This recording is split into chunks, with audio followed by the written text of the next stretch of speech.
entrepreneurs.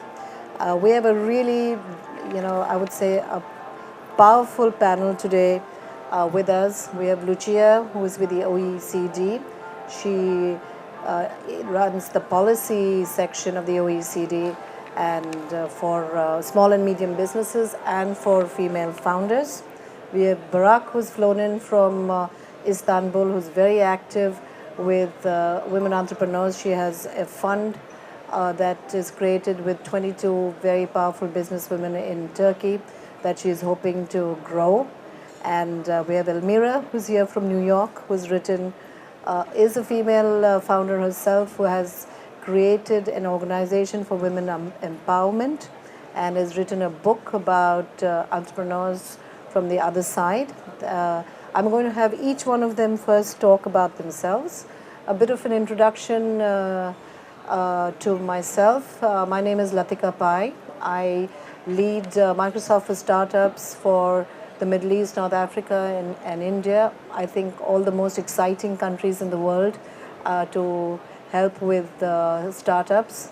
I'm also very passionate about women founders. I run an organization called Sonda Connect, which focuses on helping women founders scale their businesses. We have female founders who are PhDs, who have created cancer diagnostic markers, to women founders who want to send 200 satellites up. So this is an area of passion, I think, for all of us four here, and I'd love to get their thoughts. Lucia, would love to know what you are doing at the OECD and your observations on the work that you're doing with policy for female founders.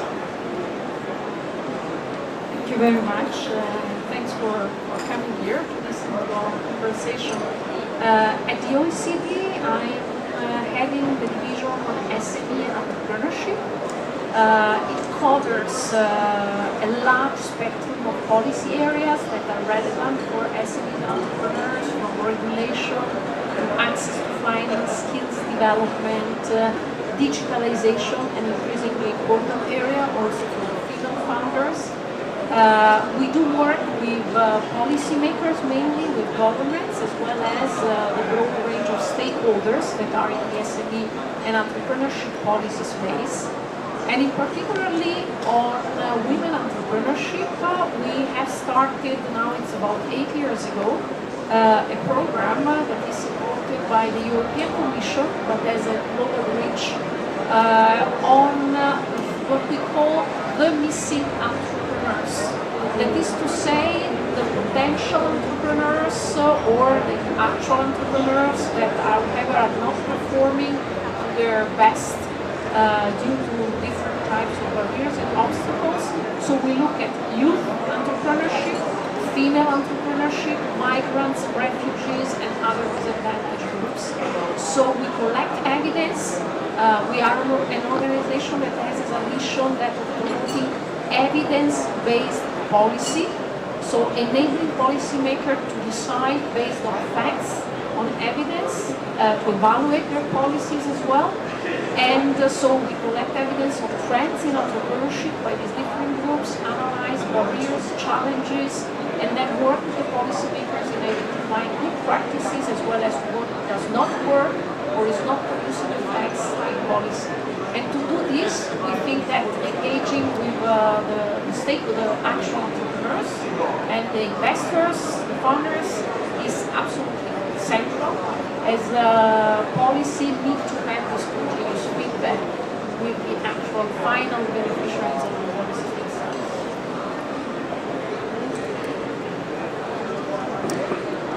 Thank you. Elmira, what has your observations been? You've written a book which is from the other side of the world about entrepreneurs, and you said you had only one female entrepreneur that you interviewed and have in your book.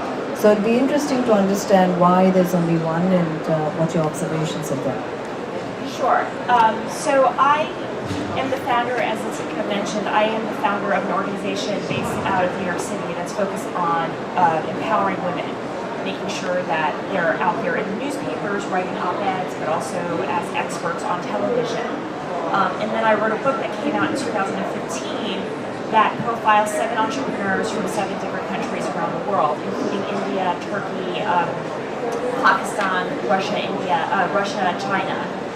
And the only female entrepreneur in the book is from Russia. And so a lot of people thought there was this huge disconnect because I'm clearly somebody who is very focused on empowering women.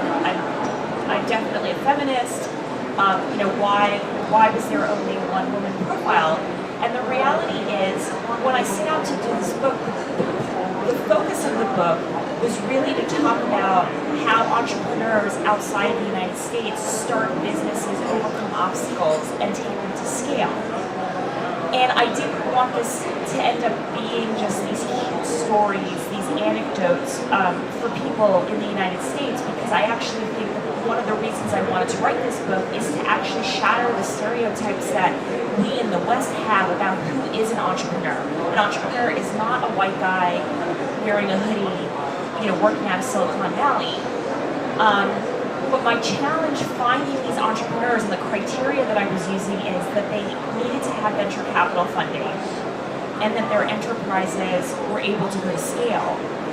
And it was really hard to find women entrepreneurs around, particularly in emerging markets, who fit that criteria, who also were not doing kind of fashion or food or cosmetics. I really wanted to show how, again, like the whole point of the book was to shatter stereotypes, and unfortunately I struggled finding those examples.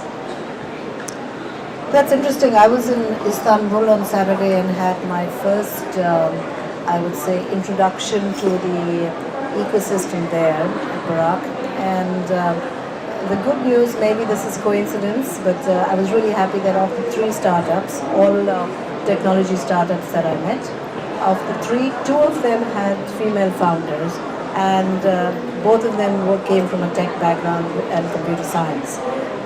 So what I'd like to understand more from you, Barak, is, was that just that I lucked out, or what is your opinion about women founders in Istanbul, and what are the challenges that they have? Yes, first, please. Hello everyone, and thank you for this opportunity. And last year we were the host of GEC in Istanbul, so it's very nice to be here. And I work on entrepreneurship and innovation. I'm an advisor to the chairman of Pegasus Airlines. We also fly to Bahrain. And Pegasus Airlines belong to Esas Holding, and it's a private equity investment holding. So also I'm an advisor to Union of Chambers and Commodity Exchanges of Turkey on entrepreneurship and innovation. I'm also advising Turkish Exporters Assembly on entrepreneurship. And I'm a member of 2 funds. Under Turkish Young Businessman Association, we already established a fund. 55 businessmen and businesswomen gathered together, and we already started investments.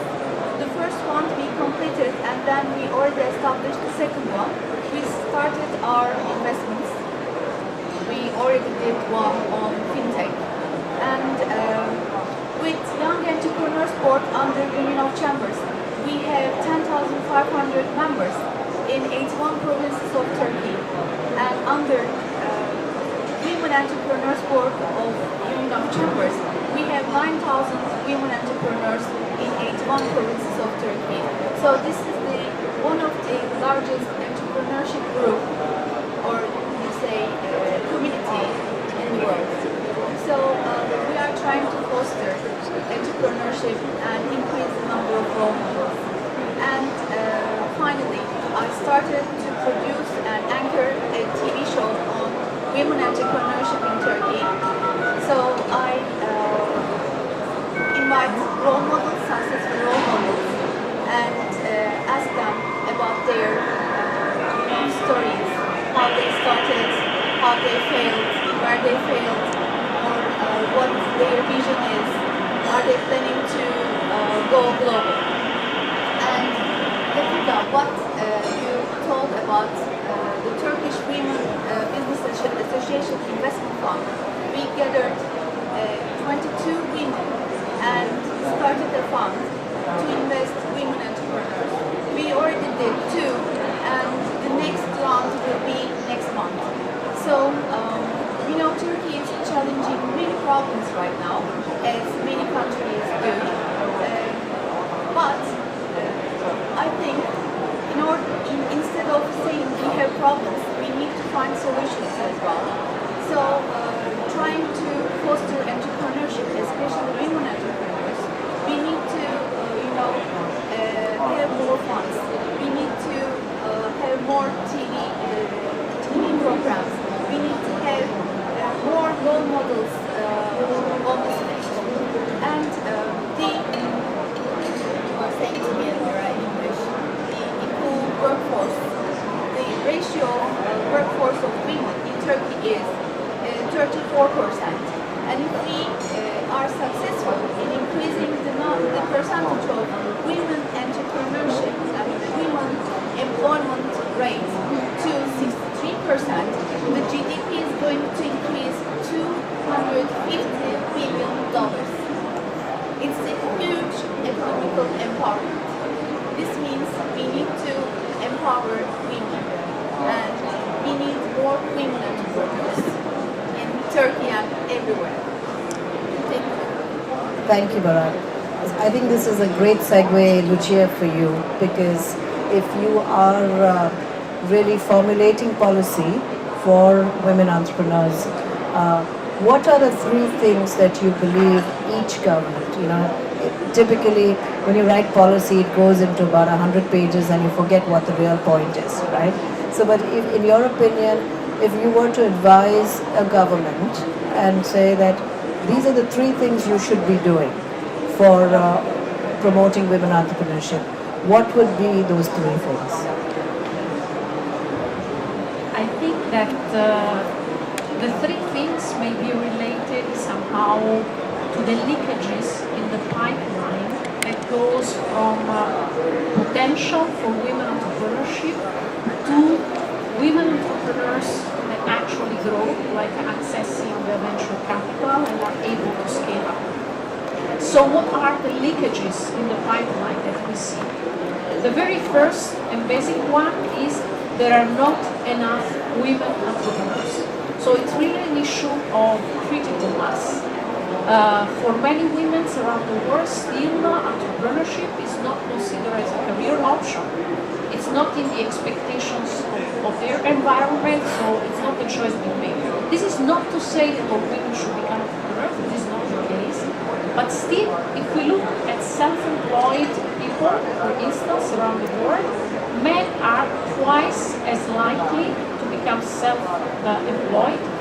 And when we look at self-employed with growth potential, so if we just focus on the segment of those that are innovative, startup founders that are looking for venture capital, the gender bias, the gender divide is striking and it is persistent.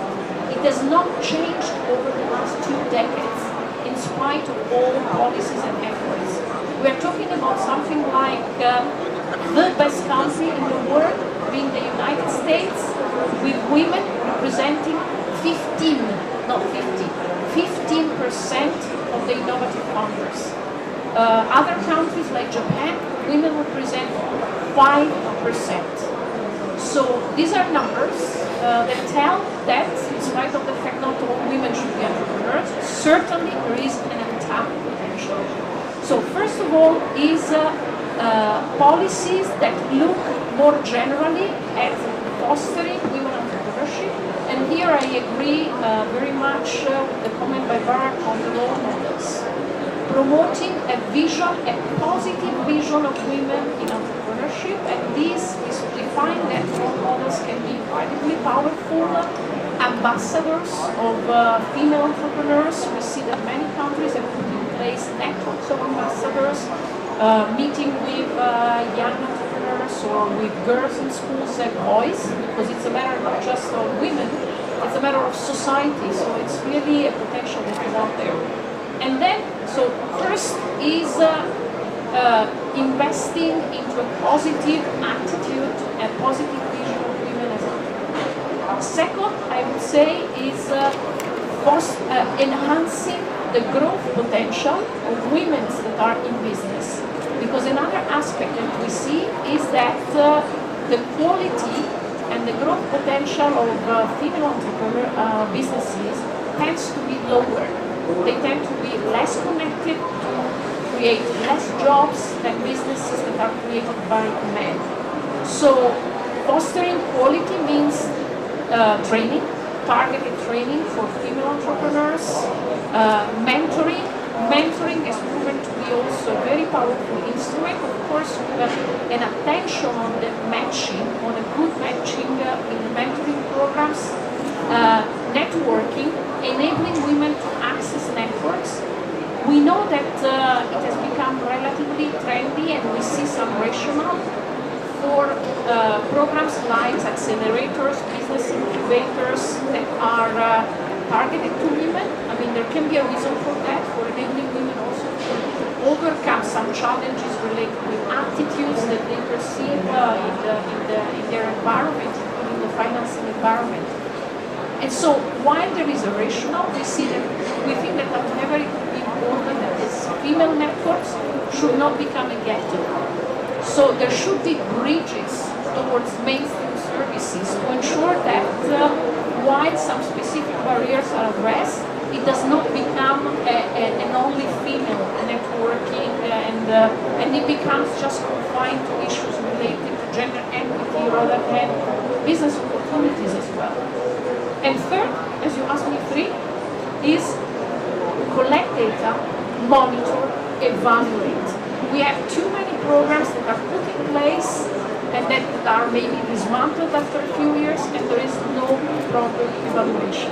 And to do this, we need a different culture, of course, of policymakers, but we also need to develop better data.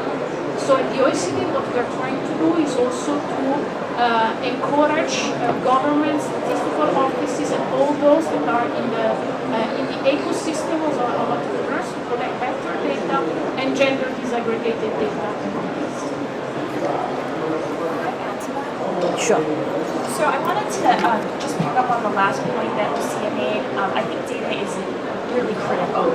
And the reason is you talked about 15% of innovative companies out of the United States are led by women. And I'm not surprised by that.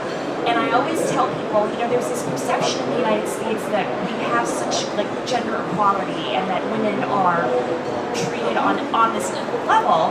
And people are always surprised when I come to countries like Bahrain, or I go to Turkey, or I go to the Middle East, because I always tell people, they always say, well, how is it as a woman? And I say, it's way better than being in Silicon Valley. Men have far more respect for me in the Middle East and in this region than they do in the United States. And I think that one of the reasons why is because people take advantage of the fact that they're in the United States and they can ignore women because there's this perception that we're progressive. And that's actually not the case. And where the data comes in is in my organization, one of the things that I do is I track the number of female experts on primetime television. So when you have on Anderson Cooper or Rachel Maddow, and they're coming and talking about the issues of the day, whether it is what's happening in Sudan or Algeria or whatever is happening around the world, I count that number, and I count the number of women who are writing op-eds on these issues. Because when I talk to newspaper editors or you talk to people in the media, they say, oh no, we have lots of women who come and talk about these issues, who are addressing the issue of role models.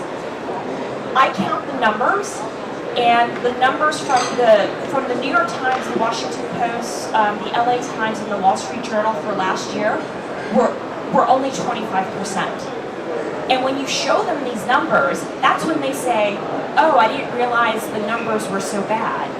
Because again, unless you have the data, there's this perception that, oh, we're so progressive in the United States or in the West that we're doing such a good job. But Lucia is spot on right that we do need the data. But I also think another thing we need is transparency in these organizations. how many women are they hiring, how many women are they investing in, and what are they paying women versus men?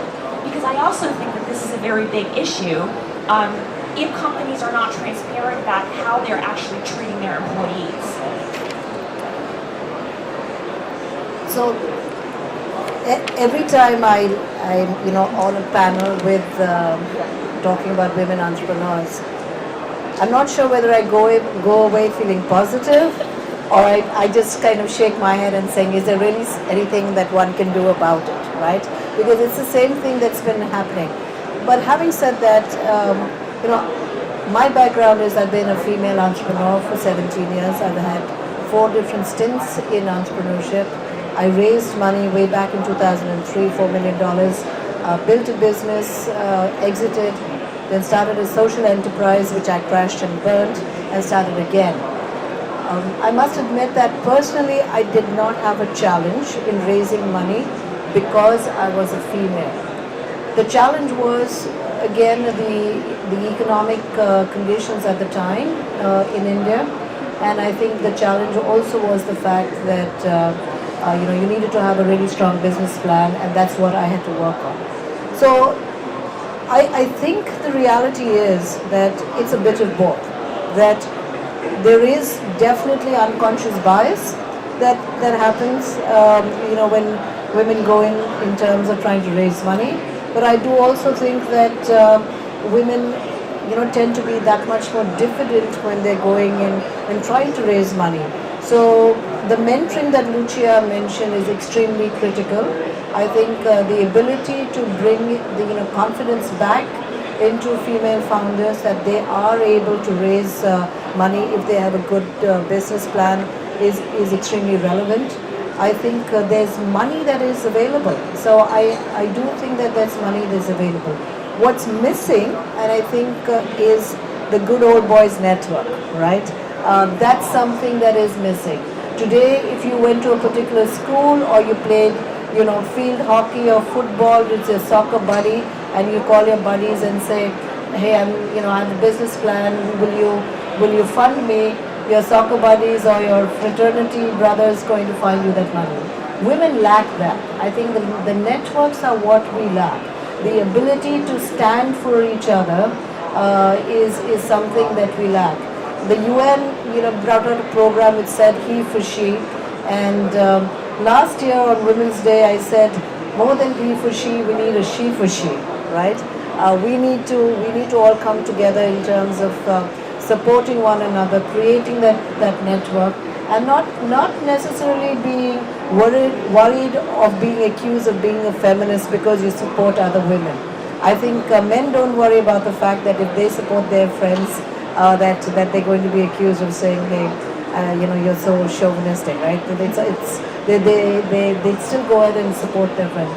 So I think to the audience, the messaging is that as women entrepreneurs, yes, there is a challenge, but if you have a really good business plan, you will be able to go out there and find money. You need to have the confidence to go out there and find money. Barak, you said your fund is a small fund of $500,000. Now, assume one fine day, Lucia helps you and says, hey, I know someone who's going to write you $100 million check. Will you find enough women entrepreneurs, purely from a business perspective, out there in Turkey, whom you can fund with this $100 million? Many. Okay. There are too many female entrepreneurs, women entrepreneurs that wait for investment inside Turkey and outside Turkey. But if we don't invest inside Turkey, then the outside investors say, why don't you invest in these entrepreneurs if they are very good? So we need to increase the number of funds that invest in women entrepreneurs in Turkey, in the region, and in the world also. So there are many good female entrepreneurs. And also, this year, we had 2 successful role models. One is Trendy. It's an online e-trade platform. She's sold her company to Alibaba. Oh, wow. Yeah. and it's nearly a unicorn. And it's the female founder, so it's a great business. It's a great success. And also, Rina is another female entrepreneur. She sold her company, she exited twice, and then she became a partner for 500 startups. And you know, we had too many role models and good examples. So if I have $100 million, for sure I will invest in Turkey, but outside Turkey, in Africa, in the region, in East Europe, I would find very good role models to invest in. That's good to know because last month I was on a panel with someone from the IFC, and the concern was, is there enough of a pipeline of really good businesses led by women? Lucia, one of the questions that we were discussing, and this is something that is again very close to my heart. I come from a technology background, so I understand technology. But if you look at many women entrepreneurs, what holds them back is their lack of knowledge of technology and the ability to scale their businesses. So I would like to get Lucia's opinion. When you are again creating policy, you're looking at the root cause of the problems, right? To me, this is a clear root cause of the problem that women entrepreneurs are not scaling their businesses. And then I will request you to speak, Almira, about your own personal experience as to what your challenges are. Thank you. I think this absolutely is one of the key problems. These days, innovative startups have very much some fundamental related with technology. Either because the founder has a background in science, technology, engineering, or maths, what people STEM, or because he's partnering or she is partnering also with technology developers. And this is an element that is considered by investors, by venture capitalists. And yet, if we look again at the numbers, so numbers are important, we see that, for instance, in the case of founders seeking for venture capital, if male are normally, the share is about 50% of them having a STEM background.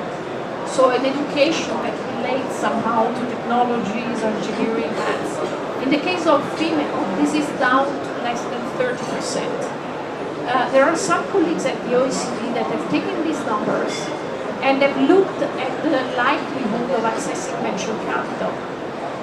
Without considering educational or professional background, one would have the idea that there is a huge bias in venture capitalists. But when you put into the number the education background, and so you control for that, the divide that is explained by unobservable bias reduces a lot. It becomes nearly marginal. So there are some good reasons why less females get access to venture capital. One of them is the business plan is not enough linked to technology, and the founders themselves have not this background. But as I said, it's not just a matter of the educational background of the founders, it's also the capability to network with those that can provide this technological background. And there again, we took one example, and that was software developers of an open innovation system. And we look at the network of the software developers, so when they work together and the linkages. And basically, of course, the number of women is much lower, so there is an issue again of critical mass, but not only. Looking at the network analysis of the software developers, typically women tend to be in marginal places in the network, so they are not central nodes. And this matters because software development is an example, but I think it's a very good example. So in terms of policies and looking at the deep roots, this means encouraging more women into STEM, encouraging also, I mentioned before, a positive attitude by those that surround women. If we look at boys and girls in school and we ask to them, what are the expectations of the share of girls that say they expect me to succeed in science or technology is much, much lower than that for boys. So since the very early age, there are different expectations that are perceived. And then is networking and is encouraging women, helping women to enter into partnership, which doesn't mean necessarily only with other female entrepreneurs, but really it can be also with male partners that maybe can provide some complementarity to their business plan and to their enterprise ideas. We have seen policies in this sense trying to create like workspace opportunities for men and women also to cooperate. I mentioned before the case of only female accelerators or incubators to promote partnership in cases, particularly when there is a perception that in any case there are barriers that can hamper the male-female cooperation.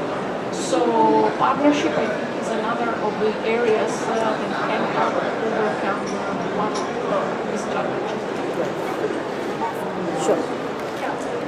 How about the basic, perceptions, like the parents seeing the boy is more different than seeing the girl, and roles of the woman, because they expect us to be mother, housewife, entrepreneur, and also any other hobbies. So did you search also these kind of biases? We look for biases in schools by children of different ages. So as I said, in schools this is very evident, and the question that was posed to school children across more than 90 countries were questions related to the perception of their parents. And there is where the difference is already very strong. In Turkey, for example, I don't know how to tell this, but if a boy wants to start his business, a mother says, oh my boy, please take this and sell it and start your business. But if a girl wants to start her business, no mother says, take my business and start your own business. So, I mean, this is a cultural issue, I guess, right? So I think that goes into a much, much deeper discussion, but you're absolutely right that if we look at the session topic, which is access to venture capital, it starts with the early challenges of getting angel funding, seed funding for women entrepreneurs, because they are unable to get that support from their families, because their families, if they had a choice between a male and female, the reality is that it would probably go to the male, the son in the family. So I think that what we as a group and that we need to continue to do is not just policy, but have access to funding within the small and medium-sized businesses for women founders. In India, there are banks that give women-led founders access to loans. Not that it's easy and accessible to all, but at least it's something in the right direction. But I think that globally, if each country were to create these funds and mandate that women entrepreneurs, and with I would say the same, I'm not saying give them concessions over male entrepreneurs, but at least give them access, right? I think that's really important, so that they can then start their businesses without having to worry about their families trying to choose between the son and the daughter. Coming back to technology, again, technology is a very key, I would say, driving factor in my mind. Again, coming from a technology background, working with Microsoft today, we are really looking at how do we empower women and other diverse founders to help scale their businesses. And it always is a concern for me that there isn't enough of access to technology because of lack of knowledge, really, by women founders. So, Elmira, it would be great to understand your experience and how a company like mine, Microsoft, can help you if in terms of what you're looking for in terms of support as a women entrepreneur who's looking to scale your business. Thank you. So I started my business in 2014, and after a few months, I mean, I really started it as a passion project. Where are the women? How do we train more women to go out and do public presentations and become the role models? And after 6 months, I started going out to investors, angels, venture capitalists, and asking them, is this something that they would support? And I got a lot of, this is very nice, this is very necessary, but this is not scalable. And technology was definitely one aspect of it. Now, I actually think that my business is entirely dependent on technology. And so one of the ways that, companies like Microsoft can help me where I don't have any technology background is, giving me the know-how or, providing me with some guidance in terms of that. I think on a broader level, though, a lot of the people that I went to male investors, but I went to a lot of women investors. And I think that one of the feedback that I got from them was that they were, what I've gotten here has been so much more helpful than any of the time that I've spent with actual female investors. And I'll tell you why. Because female investors are also under this pressure to show returns, right? They want to show that they can succeed as well. And so they're not willing to take a bet on a woman who has this small idea and spend the time to see how she can grow it. Because the female investors don't want to actually be seen within the venture capital or the angel network as losing either. And so the measurement, one of the things that I think needs to change is this measurement of what's going to be successful. Is my company going to give you 25x return? No, it's not. Is it going to give you 25x impact? Yes, it is. And so I think the question that you need to add is, what is more valuable to you? I don't see myself as a social enterprise because I have shown that I can earn money, because I've gotten this question of like, oh, well, this is a nice idea, but how are you going to earn money? The reality is I don't come from wealth. My father is an immigrant from Turkey. He was a mechanic. These are not wealthy people, they're not well educated, and so I don't come from a lot of money. I learned how to hustle and turn this business into something that makes money. And now I'm starting to make money, and now people are interested in what I'm doing because I've actually shown that I can do it. But what happens to the women who have started something, have not been able to figure it out, and don't have the grit like I do? And part of the grit that I have is primarily because my parents are immigrants, and they had to struggle to actually make it. But what about the women who don't have that experience? We need to actually reset how we see venture capital and how we see investing, and have more people like you representing companies that are technology focused, that actually understand the struggle that women like me face and see the value of what it is I'm doing. Because literally, when I said that this has been so useful for me personally, this has been so much more valuable than any discussion that I've had with a venture capitalist. Great. Good to hear that, because I think, one of the reasons I did go back into the corporate world after 17 years is specifically because Microsoft today has one of the best programs for startups and is also very, very focused on female founders. And we really are looking at figuring out how do we create a program that will help women entrepreneurs scale their businesses. I'm going to open the floor out to questions. We have about another 8 minutes left. So if there are any questions, please feel free.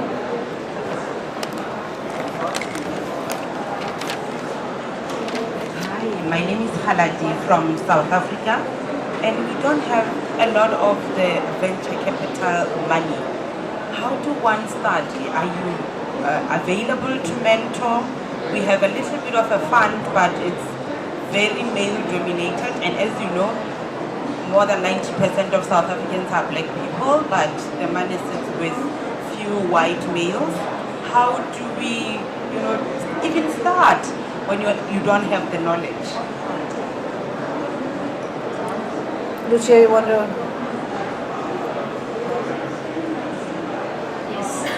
I think that, well, there is the networking aspect that we said. In a way, also this type of conferences, I think, are an excellent opportunities to link up with other networks, with other organizations that have in their mission that also of coaching, other smaller networks at the moment to live up. But I think this is also one of the areas where policymaking as a whole, in a way, we have seen cooperation programs across countries whose objective is that to transfer knowledge on how to start. And these are cooperation programs that inevitably may have, some need for a kickoff on the side of the public, but that they need to engage the private sector as of the start.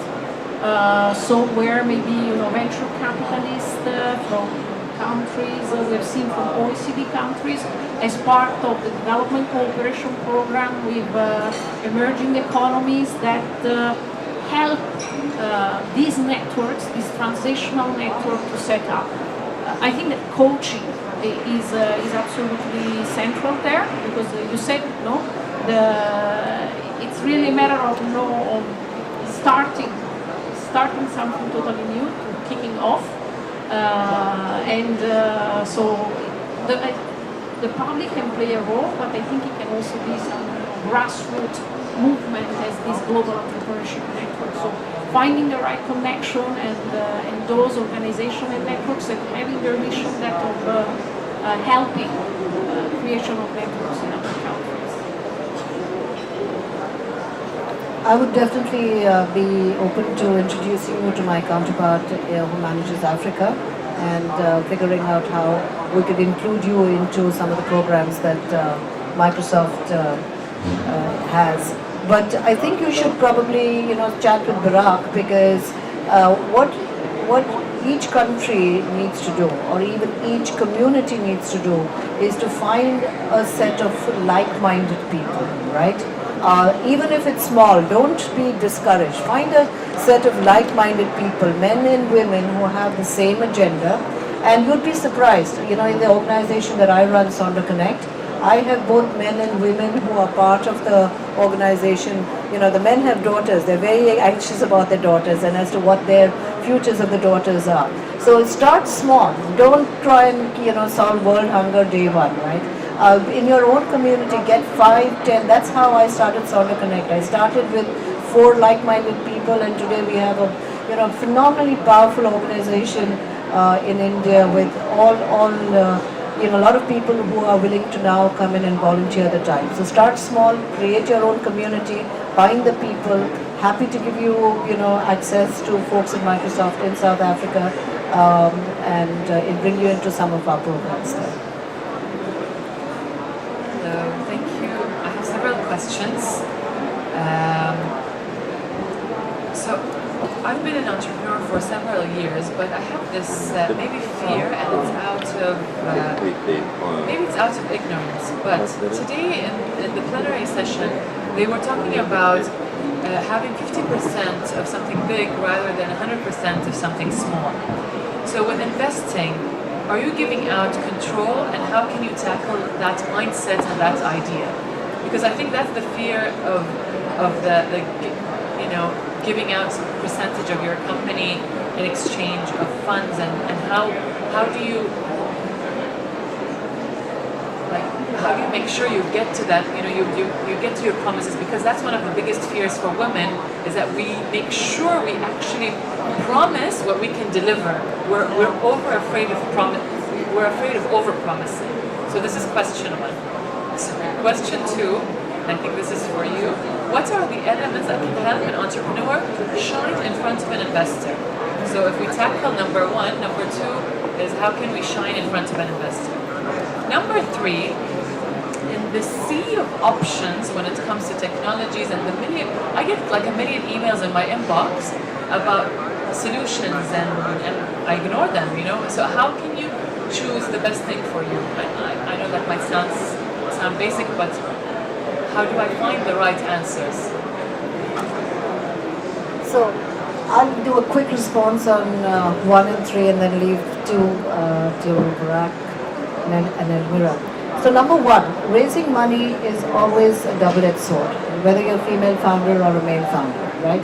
The minute you take some money from somebody else, remember you do have a sword over your head. And so you have to accept that. People are not writing a check.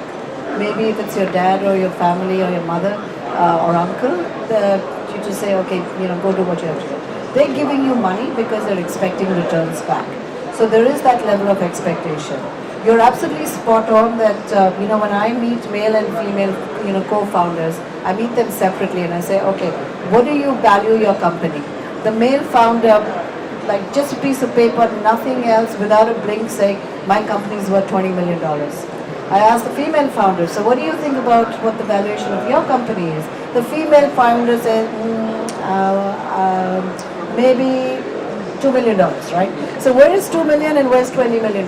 So there is that, I would say it's not 20 million, it's not 2 million, it's not probably 5 or 8 million in terms of where they are.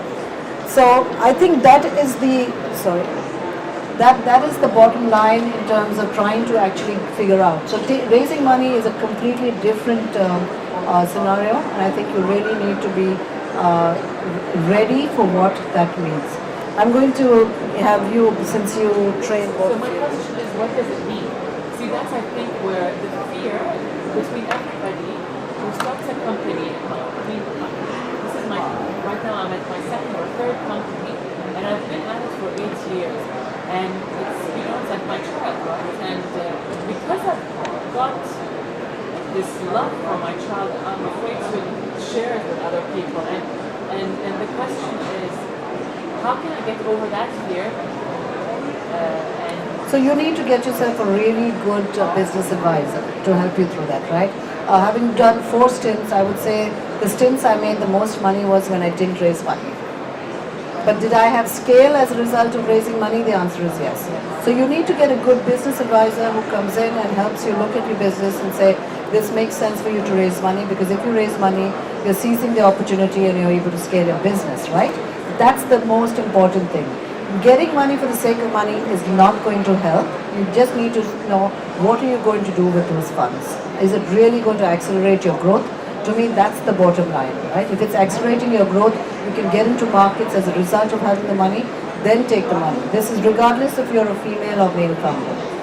Your next question was, how do you prep for presenting to...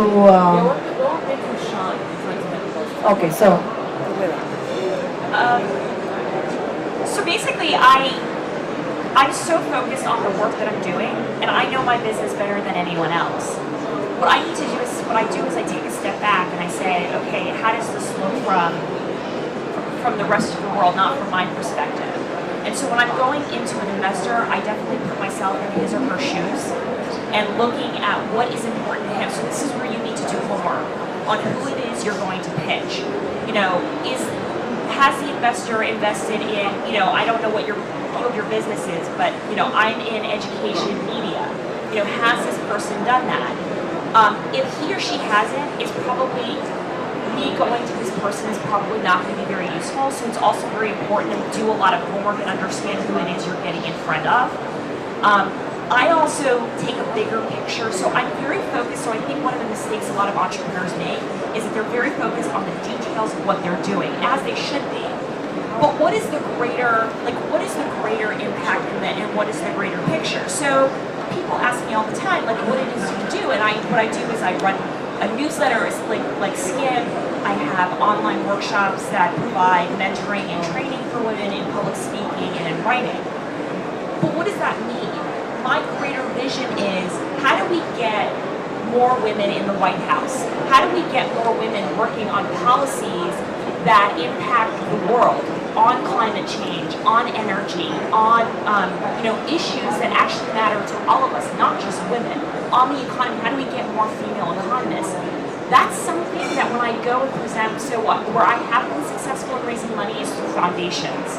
And when I go and I actually tell them, here is the importance of having women's voices is that women bring in a different expertise.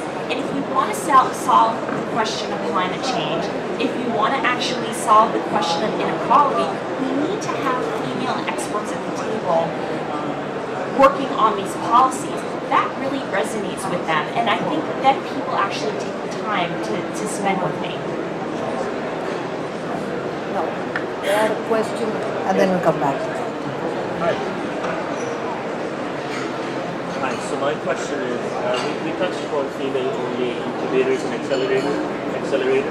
I want to ask, how can female-only incubators and accelerators increase their impact? How can such impact be measured? And are there global examples of such organizations that you think can sort of grow? In the US, the Riveter has just started about 18 months ago. The Riveter is for women, by women, and it's an incubator / accelerator. I would say it's early in terms of trying to really look at the overall economic impact because it's 18 months. However, they've become supremely popular. They started in Seattle, in the West Coast. They now have 4 or 5. So if you look at the Riveter, online, you will be able to see their model. Definitely a model that is worthwhile looking into in terms of creating these accelerators for women and incubators for women. And to answer your question, Yes, sir. we look at trust, teamwork, business plan, but the most important thing is the company is going to go global or not. So if you show that you are going to go global, then we invest in you. And also, we only get minority. For example, we invested in a woman entrepreneur. She produces honey and also bee products. And she exports to the US right now and 8 countries more. So we got only 5% because we trust her. And she shows that she's going to grow the company. So if you find trustworthy people that you are going to work with, and also we have good mentors in this founding network. So every month we gather with the women entrepreneurs and talk to them and ask what their problems are. If they have any ministerial problems, we solve it. If they have, business problems, we solve it. If they have a customer problem, we solve it. So try to find the right people to, be a partner with. Yeah, thank you. So thank you. I think we're running out of time and I have a 12 o'clock session that I need to run for. Thank you. My panelists were all fabulous. I'm sure, I hope you found this useful. So thank you. And for those of you who would like to get in touch with me, I'm on LinkedIn. Please get in touch.